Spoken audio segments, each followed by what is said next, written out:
नमस्कार अभिनंदन, आप सभी का स्वागत है बैंकपुर में। आज के इस वीडियो के माध्यम से हम कैसे आप अपनी क्लोज टेस्ट पैसेज को सॉल्व कर सकते हैं उसके एक बहुत ही इंपॉर्टेंट टॉपिक को कवर करेंगे। देखिए, अगर आप क्लोज टेस्ट पैसेज के अंतर्गत अच्छे मार्क्स स्कोर करना चाहते हैं, क्लोज टेस्ट क्या होता है? क्लोज टेस्ट होता है कि वो आपको एक पैसेज दे देते हैं, उनमें से कई रिक्त स्थानों को भर देते हैं और आपको ऑप्शंस देते हैं कि इन रिक्त स्थानों में हम लोग कौन से सही शब्दों को डाल सकते हैं। और ये क्लोज टेस्ट पैसेजेस में आप बहुत अच्छे अंक तभी स्कोर कर पाएंगे यदि आप कॉलोकेशंस को ध्यान में रखें। कॉलोकेशंस का क्या अर्थ होता है? देखिए बच्चे, कॉलोकेशंस का अर्थ होता है ऐसे शब्द जो अधिकतर साथ में आते हैं, ठीक है। ऐसे शब्द जो अधिकतर टुगेदर होते हैं, ऐसे शब्द जो अक्सर साथ में आते हैं, उन्हें हम कॉलोकेशंस कहते हैं। उन्हें हम क्या कहते हैं? कॉलोकेशंस कहते हैं। तो कॉलोकेशन का क्या अर्थ होता है बच्चे? कॉलोकेशन का अर्थ होता है अ ग्रुप ऑफ वर्ड्स, ठीक है। अ ग्रुप ऑफ वर्ड्स, जो आपका ग्रुप ऑफ वर्ड्स होते हैं, ठीक है। कॉलोकेशन क्या है बच्चे? कॉलोकेशन आपका है अ ग्रुप ऑफ वर्ड्स, ऐसे कुछ शब्द जिनका एक समूह जो हमेशा साथ में आता है, ठीक है। A group of words that usually go together, that usually, a group of words that usually go together, ठीक है। दैट यूजुअली गो टुगेदर मतलब इनका प्रयोग सदैव एक साथ किया जाता है। एक ऐसा ग्रुप ऑफ वर्ड्स जो कि अधिकतर साथ में चलते हैं, विच यूजुअली गो टुगेदर, ठीक है। उनको हम लोग क्या करते हैं? उनको हम कॉलोकेशंस कहते हैं। जैसे अक्सर बोला जाता है he is an early riser, हम क्या कहते हैं? He is an early riser, मतलब वो जल्दी उठने वाले व्यक्ति हैं। He is an early riser, क्या कहा जाता है? He is an early riser. Early riser हैं यानी कि वो जल्दी उठते हैं। अर्ली राइजर हैं यानी कि वो जल्दी उठते हैं। तो ऐसे व्यक्ति के लिए हम क्या करते हैं? ऐसे व्यक्ति के लिए हम कहते हैं कि ये बहुत जल्दी उठ जाते हैं, अर्ली राइजर हैं, तो ये एक तरह का कॉलोकेशन हो जाता है। तो वे शब्द जो एक साथ यूज़ किए जाते हैं, विच usually come together, words that usually come together, उनको हम क्या कहते हैं बच्चे? उनको हम कॉलोकेशंस कहते हैं। उनको हम क्या कहते हैं? उनको हम कॉलोकेशंस कहते हैं, ठीक है। कॉलोकेशन क्या होते हैं? ऐसे शब्द जो अधिकतर एक साथ यूज़ किए जाते हैं, ठीक है। आप ये कह सकते हैं कि ऐसे शब्द, ठीक है, ध्यान दीजिएगा यहाँ पर, ऐसे शब्द जो या तो आप कह सकते हैं कि हमेशा, ठीक है, ऐसे शब्द जो आप कह सकते हैं या तो हमेशा या फिर अक्सर, ठीक है। या तो आप कह सकते हैं हमेशा या आप कह सकते हैं अक्सर, हमेशा या अक्सर, ठीक है। हमेशा या अक्सर एक साथ प्रयोग किए जाते हैं। हमेशा या अक्सर एक साथ प्रयोग किए जाते हैं। हमेशा या अक्सर एक साथ प्रयोग किए जाते हैं। एक साथ प्रयोग किए जाते हैं, प्रयोग में लाए जाते हैं। जो हमेशा आप कह सकते हैं एक तरह से हमेशा या अक्सर आपके एक साथ प्रयोग किए जाते हैं, ऐसे शब्दों को कॉलोकेशंस कहा जाता है। ऐसे शब्दों को कॉलोकेशंस कहा जाता है, ठीक है। तो ये चीज़ आप यहाँ पर याद रख सकते हैं, ठीक है। इसको प्लीज़ ध्यान रखिएगा। जैसे कि फॉर एग्ज़ाम्पल आप याद रख सकते हैं कि बैक एंड फोर्थ, देखिएगा यहाँ पर, जैसे कि बैक एंड फोर्थ, आज की बहुत ही ब्रीफ क्लास रहेगी लेकिन ये इंपॉर्टेंट है। जैसे कि बैक एंड फोर्थ यानी कि ये आगे पीछे जा रहे हैं, ठीक है। He is going back and fourth the decision, सोच विचार कर रहे हैं। जैसे कि हम कह सकते हैं he went back and fourth, हम इस प्रकार से भी यूज़ कर सकते हैं, he went back and fourth, he went back and forth on the proposal, यानी कि उन्होंने बहुत ज़्यादा सोच विचार किया प्रपोज़ल के बारे में। He went back and fourth on the proposal, that means कि उन्होंने क्या किया है बच्चे? दैट मीन्स कि उन्होंने बहुत ज़्यादा सोच विचार किया है। दैट मीन्स उन्होंने बहुत ज़्यादा सोच विचार किया है, बहुत ज़्यादा सोच विचार किया है, आगे पीछे गए हैं। फिर आपके कुछ और शब्द हो गए, जैसे कि कॉज एंड इफ़ेक्ट, इनका भी प्रयोग एक साथ में होता है। जैसे कि आपका कॉज एंड इफ़ेक्ट, जैसे कि आपका कॉज एंड इफ़ेक्ट, इनका भी प्रयोग साथ में किया जाता है। जैसे कि हम कहेंगे कारण और प्रभाव, कॉज एंड इफेक्ट क्या हो जाता है? कॉज एंड इफेक्ट हो जाता है आपका कारण और प्रभाव। कारण और जो आपका प्रभाव है उसके लिए कॉज एंड इफेक्ट शब्द का प्रयोग किया जाता है। ठीक है, कॉज एंड इफेक्ट, कारण और प्रभाव। ठीक है, तो ये चीज़ आप यहाँ पर याद रख सकते हैं that he is analysing the cause and effect of the situation. he is reviewing या he is analyzing the cause and effect of the situation, the cause and effect of the situation.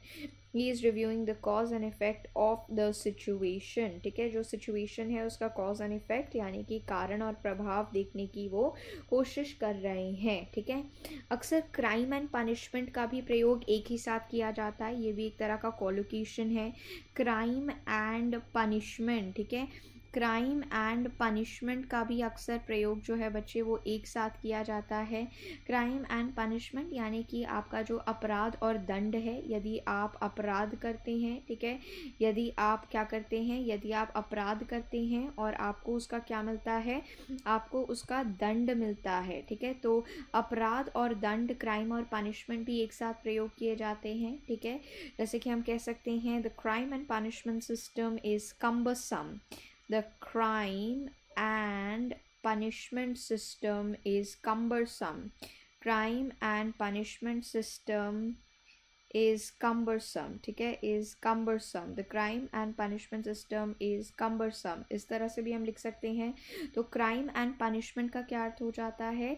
अपराध और दंड जो आपका है उसके लिए हम crime and punishment शब्द का प्रयोग करते हैं। ठीक है, dead और alive हम ये भी यूज़ कर सकते हैं, dead और alive, dead और alive, dead और alive। dead और alive का क्या अर्थ होता है बच्चे?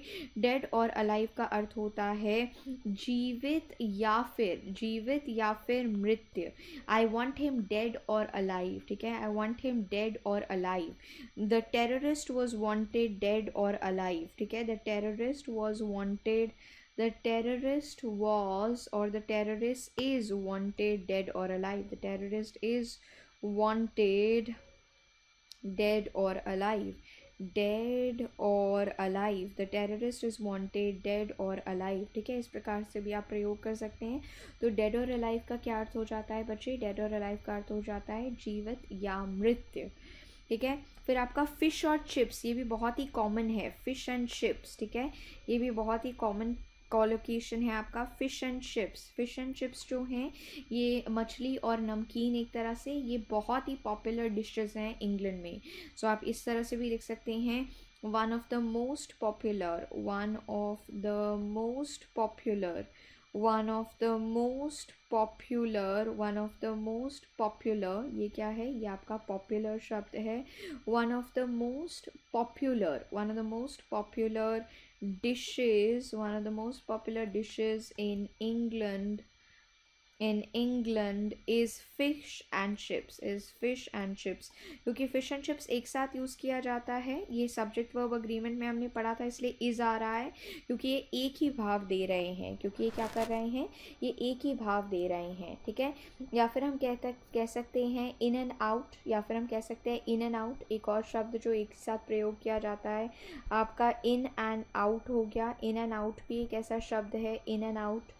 ठीक है, इन एंड आउट यानी कि आप एक तरह से बहुत ही ज़्यादा या तो अंदर बाहर कर रहे हैं या किसी परेशानी में चले गए हैं, तो उसके लिए इन एंड आउट का प्रयोग करते हैं। ठीक है, सूनर और लेटर, ये भी एक तरह का कोलोकेशन है, सूनर और लेटर। सूनर और लेटर का अर्थ होता है देर सवेर हो जाएगी। सूनर और लेटर का क्या अर्थ है कि आपकी देर सवेर हो जाएगी, सूनर और लेटर देर सवेर हो जाएगी। ठीक है, तो ये चीज़ आप यहाँ पर ध्यान में रख सकते हैं, ये आपके लिए आवश्यक हो जाती है, ये इम्पॉर्टेंट हो जाती है।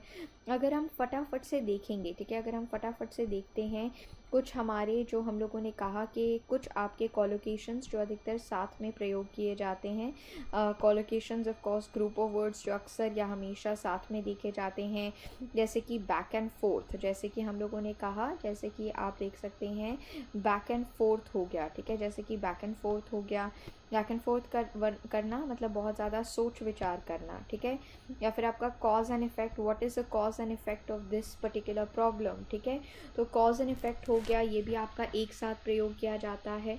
आपका कारण एवं प्रभाव, कॉज एंड इफेक्ट हो गया, क्राइम एंड पनिशमेंट हो गया, ठीक है, क्राइम एंड पनिशमेंट, अपराध और दंड एक साथ प्रयोग किया जाता है, डेड और alive, the police wants him dead और अलाइव, ठीक है, the police wants him dead और अलाइव, फिश एंड चिप्स, जैसा कि मैंने कहा कि ये बहुत ही प्रसिद्ध डिश है। आप मछली के साथ अक्सर आपका जो नमकीन खाते हैं ताकि वो अच्छी तरह से डाइजेस्ट हो जाए, आपको अच्छा लगे, ठीक है, तो आप कह सकते हैं one of the most popular dishes in England is fish and chips, ठीक है, is fish and chips. In and out का प्रयोग किया जाता है, सूनर और लेटर का प्रयोग किया जाता है। तो ऐसे शब्दों को आप सदैव साथ में पाएंगे, ऐसे शब्दों को आप सदैव साथ में पाएंगे, ये चीज़ याद रखिएगा, ये आपके लिए आवश्यक हो जाती है, ठीक है, तो इस चीज़ को ध्यान में रखिएगा, ये आपके लिए काफ़ी ज़्यादा आवश्यक हो जाती है, ठीक है।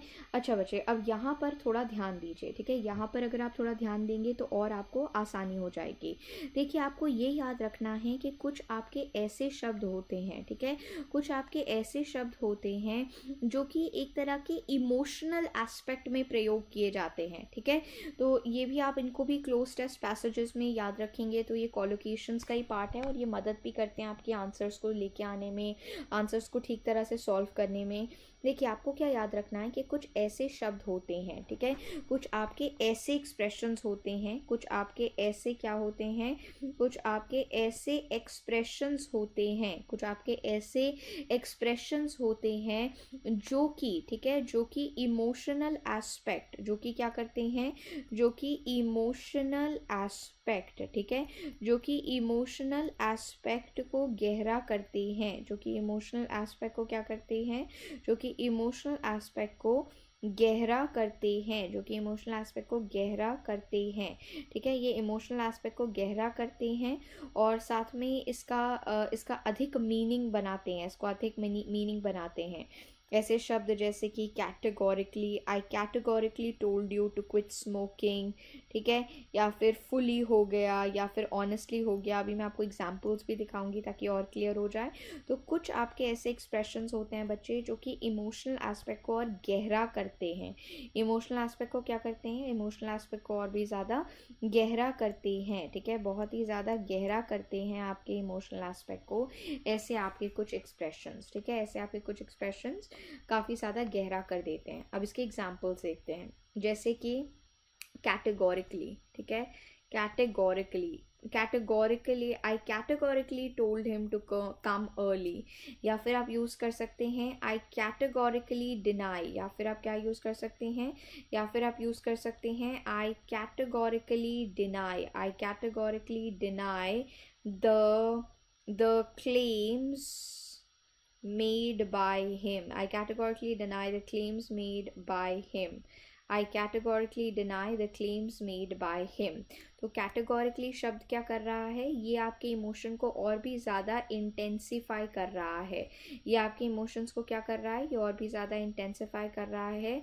I categorically deny, I categorically mentioned that he must come, ठीक है, तो ऐसे शब्द जब आएंगे तो आप देख सकते हैं कि क्या इस पर्टिकुलर वाक्य में अगर जैसे यहाँ पर एक ब्लैंक होता तो आपको पता होना चाहिए था कि यहाँ पर आपका एक ऐसा एक्सप्रेशन आना चाहिए जो कि आपके एक्सप्रेशन को और भी ज़्यादा गहरा करता है, ठीक है, जो कि आपके इमोशन को और भी ज़्यादा गहरा करता है। या फिर आप कह सकते हैं, ठीक है, या फिर हम कह सकते हैं डीपली रिग्रेट, ठीक है, डीपली, यू रिग्रेट डीपली, ज़्यादातर हम ये इसको एक ही साथ यूज़ करते हैं, ठीक है, जैसे कि हम कह सकते हैं I deeply regret the inconvenience caused, I deeply regret the inconvenience cause, ठीक है, I deeply regret the inconvenience cause, मुझे बहुत ही ज़्यादा मतलब मैं माफ़ी चाहती हूँ इनकन्वीनियंस कॉज, जो इनकन्वीनियंस आपको हुई है, I deeply regret the inconvenience cost, मतलब मैं आपको बहुत ज़्यादा डीपली रिग्रेट करती हूँ, ठीक है, सो डीपली रिग्रेट, डीपली आपका एक ऐसा शब्द है जो कि आपके इमोशन को और भी ज़्यादा गहरा करता है, ठीक है, जो कि आपके इमोशन को और भी ज़्यादा गहरा करता है, ठीक है। एक और ऐसा शब्द है इंथ्यूसियास्टिकली, एक और आपका जो शब्द है वो है इंथ्यूसियास्टिकली, इंथ्यूसियास्टिकली मतलब कि आप बहुत ही ज़्यादा पावरफुली कर रहे हैं, बहुत ही ज़्यादा एक्साइटमेंट के साथ कर रहे हैं, उसके लिए बच्चे हम इंथ्यूसियास्टिकली शब्द का प्रयोग करते हैं। इंथ्यूसियास्टिकली का क्या अर्थ हो जाता है, इंथ्यूसियास्टिकली का अर्थ हो जाता है जब भी आप कोई चीज़ बहुत ही ज़्यादा उत्साहपूर्वक कर रहे हैं, ठीक है, जब भी आप कोई चीज़ बहुत ही ज़्यादा ज़्यादा उत्साहपूर्वक कर रहे हैं। जब भी कोई चीज़ आप बहुत ज़्यादा उत्साहपूर्वक कर रहे हैं तो आप उस चीज़ को कैसे कर रहे हैं बच्चे? आप उस चीज़ को इंथ्यूजियास्टिकली कर रहे हैं। आप उस चीज़ को कैसे कर रहे हैं? आप उस चीज़ को बहुत ही ज़्यादा इंथ्यूजियास्टिकली कर रहे हैं, बहुत जॉय के साथ कर रहे हैं। I enthusiastically endorse, I enthusiastically endorse, I enthusiastically endorse I enthusiastically endorse the views of I enthusiastically endorse the views of the writer। ठीक है, आई enthusiastically endorse यानी कि सपोर्ट करता हूँ, मानता हूँ। आई enthusiastically मतलब बहुत ज़्यादा उत्साहपूर्वक, विद एक्साइटमेंट मैं भी सहमत हूँ। एंडोर्स करना, सहमति करना, एक सपोर्ट करना, एक तरह से अपनी पीठ देना, उसके लिए हम एंडोर्स शब्द का प्रयोग करते हैं। ठीक है, फिर आपका वर्ड है फ्रीली। ठीक है, फ्रीली भी एक ऐसा ही शब्द है जो कि आपके इमोशन को और भी ज़्यादा इंटेंसिफाई करता है, तो हम फ्रीली शब्द का भी प्रयोग कर सकते हैं। फ्रीली जैसे कि पूरी तरह से। ठीक है, फ्रीली यानी कि पूरी तरह से। फ्रीली यानी कि क्या हो गया?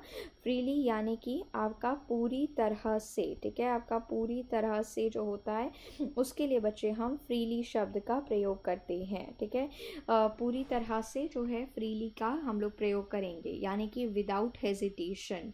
ठीक है, यानी कि विदाउट हेजिटेशन, विदाउट हेजिटेशन। ठीक है, विदाउट हेजिटेशन, तो उसके लिए बच्चे हम फ्रीली शब्द का प्रयोग करेंगे। ठीक है, उसके लिए फ्रीली शब्द का प्रयोग करेंगे। I freely support the cause, I freely support the cause, या फिर I freely appreciate him. I freely support the cause, I freely support the cause, या फिर I freely appreciate him. I freely support the cause, या फिर आप क्या कह सकते हैं? या फिर आप कह सकते हैं आई फ्रीली अप्रिशिएट हिम। ठीक है, आई फ्रीली अप्रिशिएट हिम, यानी कि मैं बिना किसी दबाव के पूरी तरह से, विदाउट हेजिटेशन, पूरी तरह से, कोई हिचकिचाहट नहीं है, तो फ्रीली सपोर्ट करते हैं, फ्रीली अप्रिशिएट करते हैं। ठीक है, तो ये चीज़ आप यहाँ पर ध्यान में रख सकते हैं। फिर फुली हो गया। ठीक है, फुली हो गया तो एकदम फ्रीली है, फ्रीली कर रहे हैं आप किसी चीज़ को, तो आप क्या कर रहे हैं? आप बेसिकली क्या कर रहे हैं? आप किसी भी तरह का कोई आपके ऊपर दबाव नहीं होता, आप वो कार्य फ्रीली कर रहे होते हैं। ठीक है, फिर आपका ऑनेस्टली है, फिर आपका ऑनेस्टली है। ठीक है, फिर आपका क्या है बच्चे? फिर आपका ऑनेस्टली है। ठीक है, ऑनेस्टली का क्या अर्थ हो जाएगा? ऑनेस्टली का अर्थ हो जाएगा कि ईमानदारी पूर्वक। ठीक है, ईमानदार पूर्वक। ठीक है, ऑनेस्टली कैसा हो जाएगा आपका? ऑनेस्टली हो जाएगा आपका ईमानदारी पूर्वक, ईमानदारी पूर्वक, ईमानदारी पूर्वक के लिए हम ऑनेस्टली शब्द का प्रयोग करेंगे। I honestly don't know what is he up to, और I honestly don't know what were his intentions. ठीक है, तो आप ऑनेस्टली शब्द का प्रयोग कर सकते हैं। Please honestly believe me, please honestly believe me, please honestly believe me, honestly believe me, honestly believe me, honestly believe me. ठीक है, या फिर आई honestly don't no, I honestly don't know, I honestly don't know, I honestly don't know, मुझे सच में नहीं पता है। I honestly don't know। ठीक है, तो ऑनेस्टली यानी कि ईमानदारी पूर्वक, ऑनेस्टली यानी कि ईमानदारी पूर्वक, मुझे सच में नहीं पता है। I honestly don't know, मुझे सच में नहीं पता है। I honestly don't know। ठीक है, ऑनेस्टली का प्रयोग कर सकते हैं। ठीक उसी तरह से आप पॉजिटिवली का भी प्रयोग कर सकते हैं। ठीक है, ठीक उसी तरह से आप किसका प्रयोग कर सकते हैं? ठीक उसी तरह से आप पॉजिटिवली शब्द का भी प्रयोग कर सकते हैं। ठीक उसी तरह से आप पॉजिटिवली शब्द का भी प्रयोग कर सकते हैं। ठीक है, पॉजिटिवली, पॉजिटिवली यानी कि विश्वास पूर्वक। ठीक है, पॉजिटिवली जब आप बोलते हैं तो आप क्या कहना चाह रहे हैं? आप क्या कहना चाह रहे हैं? विश्वास, विश्वास पूर्वक। ठीक है, पॉजिटिवली जब आप कह रहे हैं तो एक तरह से आप कह रहे हैं पॉजिटिवली। ठीक है, तो आप क्या कह रहे हैं?